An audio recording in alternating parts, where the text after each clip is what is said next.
आए दिन बाबा साहब के प्रतिमा के साथ छेड़खानी होता है। कभी उनका चश्मा कोई हटा देता है, कभी यहाँ की लाइटें तोड़ दी जाती हैं। तो हमारा ये कहना है, ऐसे लोग अगर संविधान को हमारे छेड़ रहे हैं तो उनके लिए तो एक खतरा है।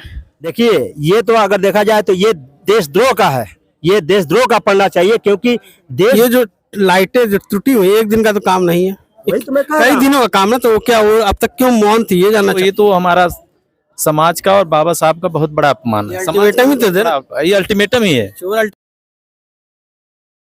नमस्कार दोस्तों, दस्तक एक आवाज में स्वागत है।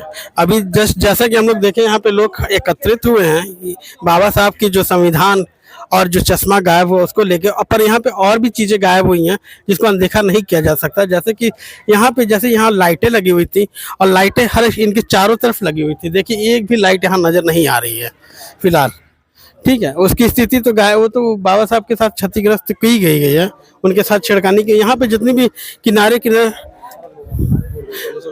जैसे यहाँ पे देखिए ये गोल सा लगा था यहाँ पकड़ने वाला, इसी तरह ये चारों तरफ लगा था, पर फिलहाल अभी कोई नहीं है। और इस तरफ भी जो यहाँ पे इस तरह पे भी देखिए यहाँ भी लगा हुआ था बाकायदा, यहाँ भी लगा हुआ था उसी तरह का पकड़ने पर। यहाँ पे कोई चीज़ नहीं है, सारी धीरे धीरे गायब हो रही है। पर गायब हो रही है इसके वहाँ पे देखिए गार्ड रूम, यहाँ सुरक्षा के नाम पे गार्ड भी होना चाहिए, गार्ड रूम भी नहीं है, गार्ड भी नहीं है यहाँ पे। और यहाँ पे लोग बस इकट्ठे हुए हैं। आइए दिखाते हैं यहाँ गार्ड रूम की स्थिति क्या है। यहाँ पे देखिए जहाँ हालांकि वहाँ पे गार्ड को रहना चाहिए। ये तो गार्ड रूम की स्थिति है, देखिए यहाँ पे गार्ड रूम की स्थिति क्या है। और ये देखिए यहाँ पे ये गार्ड रूम है, देखिए लिखा भी है यहाँ पे गार्ड रूम, बड़े अच्छे से लिखा हुआ गार्ड रूम। गार्ड रूम के देखिए यहाँ गाय की पार्टी है। यहाँ भी ये सब सुरक्षा के नाम पे यहाँ पे शून्य है। जहाँ सुरक्षा के नाम पे शून्य, तो वहाँ कुछ ना कुछ तो हो गया, ऐसा तो होना ही होना है। और ये जो आप देख रहे हैं इसमें बाकायदा इसको जो अभी तक हम लोग कह रहे थे कि परमिशन, इसको परमिशन लेके बनाया गया है। हालांकि यहाँ के एसोसिएशन से परमिशन ग्रांटेड है। सर एक चीज बताइए सर, जो यहाँ गायब हुआ सर, जो लगी हुई है लाइट स्टील का, ये तो धीरे धीरे बहुत दिनों से गायब हुई है। इसके बारे में क्या कहेंगे सर? ये तो संज्ञान होगा आपके बहुत, यानी कि आपको कहीं ना कहीं। हम लोग यहाँ नहीं आते हैं, हम लोग संस्था के नहीं है, तो बाबा साहब की पुस्तक गायब हुई तो हम लोग आ गए देख करके। आपको सर इसकी जानकारी कब हुई? देखिए अभी भी सूचना हमको मिली है और जो है तो मैं आ गया कि मतलब इस तरह के मामले हैं, क्योंकि जहाँ भी सूचना मिलेगी वहाँ तो जाना पड़ता है। नहीं वो तो जरूरी जानना पड़ता है, जाना चाहिए भी हालांकि है। पर ये यहाँ क्या बराबर आप नहीं आते इस गार्ड में? नहीं, यहाँ कोई जैसे यहाँ की संस्था जो चलाती है वो और लोग बराबर आते हैं, हम लोग को जब बुला दी तभी आते हैं। मेरा कहने मतलब है ये जो एक दिन का काम नहीं है, जो धीरे धीरे गायब हुआ है, ये कई दिनों का काम है। तो क्या यहाँ की संस्था को पहले से नहीं पता चल रहा है कि ये बड़ा चीज हो सकता है यहाँ पे? ये बड़ा चीज हो सकता है, इनकी संस्था के लोगों को ये संज्ञान मिलना चाहिए, ये बात है ना। कहीं छोटे से बड़ा उसका मनोबल ही तो बढ़ा, अगर तो आप नहीं बोले तो मनोबल बढ़ा, वो बड़ा चीज करके चला गया। हो सकता है अगले दिन मूर्ति उठा दे, मूर्ति भी तोड़ सकता है, कुछ भी कर सकता है, कुछ भी घटना हो सकती है, इसलिए ये बहुत छोटी। तो गलती तो लोगों की नहीं, यहाँ के संस्थान की नजर आ रही है ना, जो आग मून के बैठी है। गार्ड रूम में गार्ड नहीं है, उसके लिए संज्ञान में लेना चाहिए जो अवगत कराए हैं। तो इन्होंने जैसे यहाँ पे अभी एकत्रित किया है सर, वैसे तो पहले भी अवगत करा सकते थे, लोगों एकत्र कर कि यहाँ पे चोरियां हो रही हैं, गार्ड रूम में गार्ड नहीं, सुरक्षा क्रम पहले भी तो लोगों को इकट्ठा कैसे अवगत कराते। अवगत तो कराना चाहिए, पता नहीं ये लोग कर रहे हैं कि बार बार ये मूर्ति या चश्मा गायब हो जा रहा है और इस तरह से ये लोग मैनेज करके किसी तरह से अपने ही तरफ से लगवा दे रहे हैं। ऐसे हालत में तो ये सही आप कह रहे हैं कि हो सकता है कि मूर्ति आके कोई तोड़ जाए।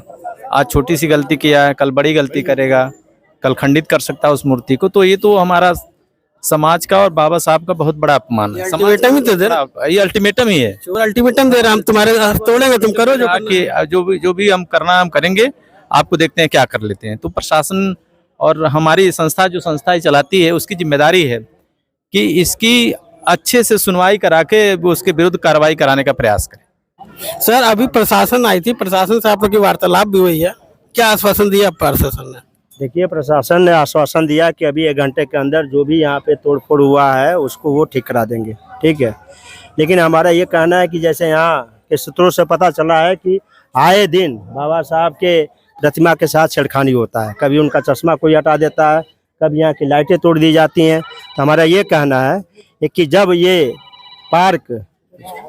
पार्क जो है विकास प्राधिकरण ने ले लिया है तो उसकी पूरी जिम्मेदारी बनती है कि यहाँ कौन आ रहा है, क्या आ रहा है, क्या गतिविधियाँ हो रही हैं, ठीक है। तो हमारा यही कहना है कि इसकी जिम्मेदारी तो यहाँ के शासन प्रशासन की है, क्योंकि ये व्यक्तिगत प्रॉपर्टी नहीं है, ये विकास प्राधिकरण के द्वारा अधिकृत किया हुआ, उसके द्वारा विकसित किया हुआ पार्क है। सर जो सोसाइटी यहाँ पे जिसके हैंड देख रेख करती है, ये जो लाइटें जो टूटी हुई, एक दिन का तो काम नहीं है, वही तो मैं कह कई रहा हूं। दिनों का काम है। तो वो क्या वो अब तक क्यों मौन थी, ये जानना चाहते हैं।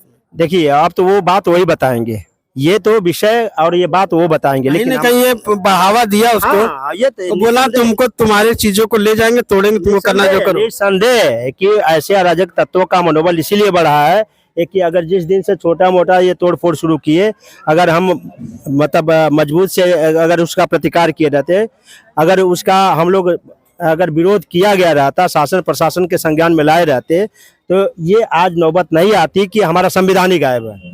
संविधान गायब होने का मतलब आसान बात नहीं है, बहुत बड़ी बात है।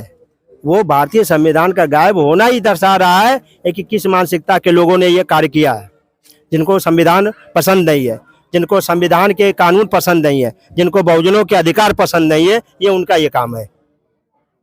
तो आपके राय में क्या मिलना चाहिए, कैसी सजा होनी चाहिए? देखिए ये तो अगर देखा जाए तो ये देशद्रोह का है, ये देशद्रोह का पड़ना चाहिए, क्योंकि देश जो है हमारा संविधान से चलता है और संविधान का अपमान करने वाला देशद्रोही है। बहुत बहुत धन्यवाद सर। जैसे आप अपना था परिचय दीजिए। मेरा नाम अभिषेक राव, मैं जिलाध्यक्ष आजाद समाज पार्टी युवा मोर्चा गोरखपुर हूँ। आप यूथ के हैं, जोशीले हैं, ये जो चीज़ें हो रही हैं इस पे क्या कहेंगे? जी, मुझे सूचना मिली है वकील साहब के माध्यम से, मैं तत्काल आया हूँ करीब 2 घंटे पहले, और अपने साथियों को बुलाया, जिलाध्यक्ष जी को, बाकी सभी लोगों को, जितने लोगों को अवगत करा सका अवगत कराया, और यहाँ पे देखा, और तत्काल प्रशासन को भी हमने सूचना दिया। प्रशासन आई है, प्रशासन ने आश्वासन दिया है कि मैं लगवा दे रहा हूँ, लेकिन प्रशासन ने इसके पहले भी कई बार टूट चुकी है। यहाँ पे जो संस्थाएं देख रेख करती है उनसे मैंने बात किया, तो लोगों बोला है कि इसके पहले भी कई बार टूट चुकी है, हम लोगों ने अपने खुद से लगा दिया है। तो ये कहीं ना कहीं इनकी गलती रही कि इन्होंने प्रशासन को अवगत नहीं करा। क्या अल्टीमेटम देना चाहते हैं दोषियों को, ये क्या कहते हैं? संवैधानिक रूप से जो भी कार्रवाई हो, कानूनी कार्रवाई हो, वो कानूनी कार्रवाई प्रशासन करे। आप अपने पर्सनल क्या कहेंगे?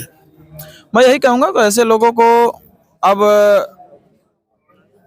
अगर ऐसे लोग अब अगर डर के रहें तो ही ज़्यादा बेहतर है। ऐसे लोग अगर संविधान को हमारे छेड़ रहे हैं तो उनके लिए तो एक खतरा है। अब हमारे भीम आर्मी आजाद समाज पार्टी के लोग इतने ताकतवर है, और प्रशासन से भी कहना है कि प्रशासन इसकी सुरक्षा करे और यहाँ पे गार्ड का व्यवस्था करे। अगर गार्ड की सुरक्षा नहीं आप गार्ड नहीं दे सकते, आप जीडीए के तहत पार्क दे दिए हो, अगर आप गार्ड नहीं दे सकते हो तो आप लिखित रूप में दे दो, हम अपने लोगों को बैठा कर सुरक्षा करवा लेंगे अपने बाबा साहब के पार्क का। चलिए, बहुत बहुत धन्यवाद। जैसा कि आपने सुना, यूथ विंग के अध्यक्ष, जिला अध्यक्ष थे, यूथ विंग के अध्यक्ष थे, उन्होंने क्या कहा, अपनी बातें रखी। प्रशासन ने भी आश्वासन दिया कड़ी से कड़ी कार्रवाई होगी, दोषियों को सजा मिलेगा। हालांकि प्रशासन लोग भी हैं, पर ये प्रश्न उठाता है यहाँ पे संरक्षक लोग को, जो धीरे धीरे गायबे हुई हैं लाइटें। एक दिन का काम नहीं है, बहुत दिनों से जो लगा है तोड़फोड़ कर रहा, तो उसका मनोबल कहीं ना कहीं बढ़ा। यहाँ के प्रशासन, यहाँ के लोग उस पर कार्रवाई नहीं किए, जिसके बाद बड़ा हादसा कर बैठा। इससे यही गुजारिश है प्रशासन से, ऐसे लोगों को रोके, जिससे कि समाज में असमंजस का माहौल ना फैला, जिसमें आपसी मतभेद हो, इलेक्शन का माहौल हो, तो पॉलिटिकल के अंतर्गत भी किया जा सकता है, राजनीतिक रूप भी ले सकती है इसका। जो भी हो, जो किया हो मानसिक रूप से बीमार ही लगता है। बहुत बहुत धन्यवाद।